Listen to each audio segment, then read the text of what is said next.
सुबह सब दोस्त बाहर खेल रहे थे, तभी आकाश ना थक के गिर गया तो सब उसे कुपोषित करके चिढ़ाने लग गए। वही आकाश ना बेटा जो पतला दुबला है, शर्मा जी का बेटा। हाँ, उसे कुपोषित क्यों बोल रहे थे? तन और स्वस्थ मन जैसी कहावत का मतलब तभी सकारात्मक होगा जब हमारे शरीर में सही विकास होगा। शरीर के संपूर्ण विकास के लिए संतुलित भोजन करना आवश्यक है। संतुलित भोजन के लिए प्रत्येक दिन शरीर की जरूरत के हिसाब से कैलोरी, विटामिन, प्रोटीन और कार्बोहाइड्रेट लेना जरूरी है। पोषण तत्वों के अभाव में शरीर कमजोर होने लगता है और अलग अलग बीमारियों से ग्रसित होने की संभावना बढ़ जाती है। और आकाश के शरीर में पोषण तत्वों की कमी है बेटा, इसीलिए आकाश कमजोर है और ऐसे बच्चे कुपोषण के शिकार होते हैं।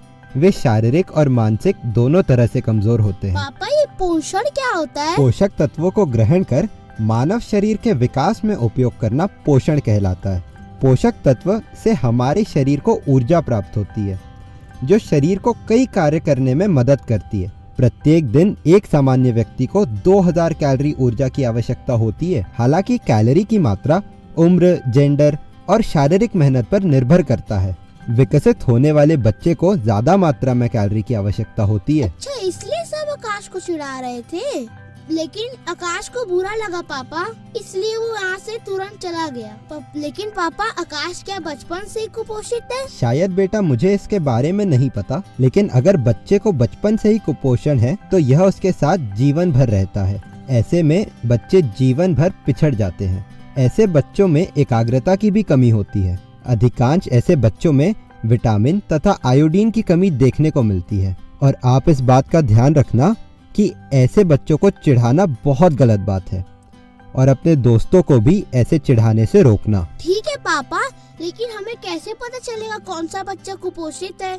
कुपोषण के लक्षण हैं बेटा, जैसे उम्र और शरीर की लंबाई की अपेक्षा में वजन का कम होना, दांत का झड़ना, त्वचा शुष्क एवं स्केल युक्त हो जाना, मसूड़ों में सूजन एवं खून का बहना, प्रतिरोधक क्षमता का कम होना, चक्कर आना, शरीर में जल्दी थकान होना एवं कमजोरी महसूस करना। ठीक है पापा, मैं समझ गया हूँ। बस पापा, आप मुझे ये बताइए कि हम कुपोषण को कैसे दूर कर सकते हैं? बेटा, बस कुछ चीजों का ख्याल रखना होगा, जैसे कि आहार में पौष्टिक भोजन देने से, जंक फूड का प्रयोग न करने से, संतुलित भोजन लेने का प्रयास करने से, भोजन में दाल का सेवन ज्यादा करने से, हरे पत्तेदार सब्जियों को खाने में प्राथमिकता देने से, कुपोषित बच्चों को डॉक्टरी इलाज करवाने से, विद्यालयों में नियमित हेल्थ चेकअप आयोजित करवाने से, बच्चों का समय समय पर टीकाकरण करवाने से, मध्याह्न भोजन में मेनू चार्ट के हिसाब से भोजन उपलब्ध करवाने से, शाला में वजन मापने वाली मशीन रखने से और उम्र तथा शरीर की लंबाई के सापेक्ष वजन चार्ट दीवारों पर प्रदर्शित करने से हम कुपोषण को दूर रख सकते हैं। आज हमने बच्चों में पोषण के संदर्भ में जाना कि बच्चे आहार में पौष्टिक भोजन करें, जंक फूड का प्रयोग ना करें, संतुलित भोजन ही लें, भोजन में दाल का सेवन ज्यादा करें, हरे पत्तेदार सब्जियों को खाने में प्राथमिकता दें, कुपोषित बच्चे को डॉक्टर से इलाज कराएं, बच्चे का समय समय पर टीकाकरण कराएं।